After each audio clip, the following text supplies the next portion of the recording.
Okay, for question 4, if you didn't check your answers to that yet, looks like you should have gotten 2 answers. Point of inflection at positive and negative square root of 5/6. So if you didn't get that, please follow along with me. So inflection points are when concavity changes, and concavity could change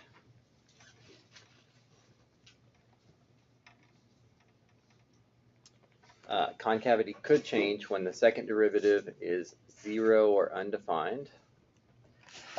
So take the first derivative, it's just power rule with chain rule. I tried to simplify it a little bit.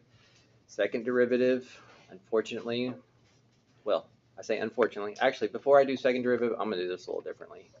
I could either just do the product rule right here, 8x times this. So I've got something times itself.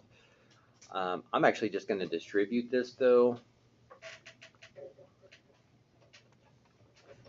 and then take the second derivative. That looks a lot easier to me, except that I don't know what 16 times 3 is. So 30 and 18, so 48. Does that sound right? Okay, so this is never undefined because I don't have a variable in a denominator, but it certainly could equal 0. Add the 40 over, divide both sides by 48. 40 over 48. So the way I reduce fractions, if you are also not great at reducing fractions, what I do is I just try to take something out of both of these. So like I know 40 and 48 are both divisible by 2. So you could divide both of those by 2, make the number smaller, and then you can see, oh, I could divide them both by 2 again. I could divide them both by 2 again. You don't have to do it in one step. Just reduce, reduce, reduce until it doesn't reduce anymore. So that 5/6 is what x squared equals. So for the second question in a row, when you square root both sides, make sure you do plus or minus, or you just lost half of what you needed. You don't want to do those 10 steps and then miss one little thing there. So those are the 2 places it might be changing concavity. So those are the 2 places we need to test around for concavity changes. So I'm going to plug in something in between them like 0. Again, be conscious about what you're plugging it into. If you want a point, plug it into the function. If you want to know if it's increasing or decreasing, plug it into the first derivative. But if you want to know if it's concave up or concave down, you plug it into the second derivative. Each one has their own purpose.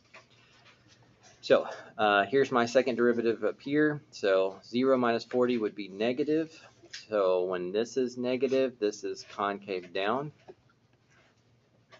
And once again, if you don't know what the square root of 5/6 is, you just need something bigger than that. Pick something that you are sure that's bigger.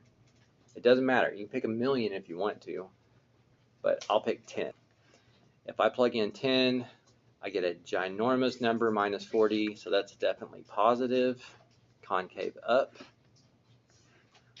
And then I can just do the same idea over here. I'll do negative 10, which would still be enormous because you're squaring it. So big positive minus 40 is positive, so concave up. Now, all of that to give myself a visual to see that at x equals negative 5/6, it's changing concavity, and at x equals positive 5/6, it's changing concavity.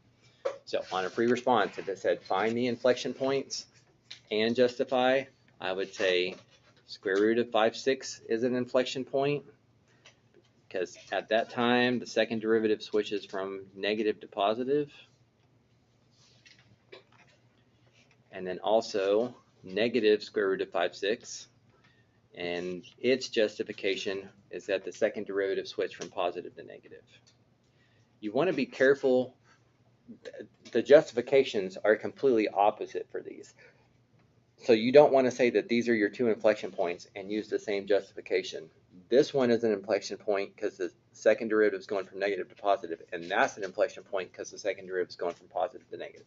Exact opposite justifications. Don't use one justification. You need 2 different reasons for each of those. So again, same thing we did in the last couple questions, but this derivative was just a little bit easier, so it probably felt a little more comfortable to you. Square root of 5/6 is kind of weird, but I feel like everything else was pretty straightforward. Okay, anything jumps out at you about number 4 that you'd like to ask? Well, it's up there still.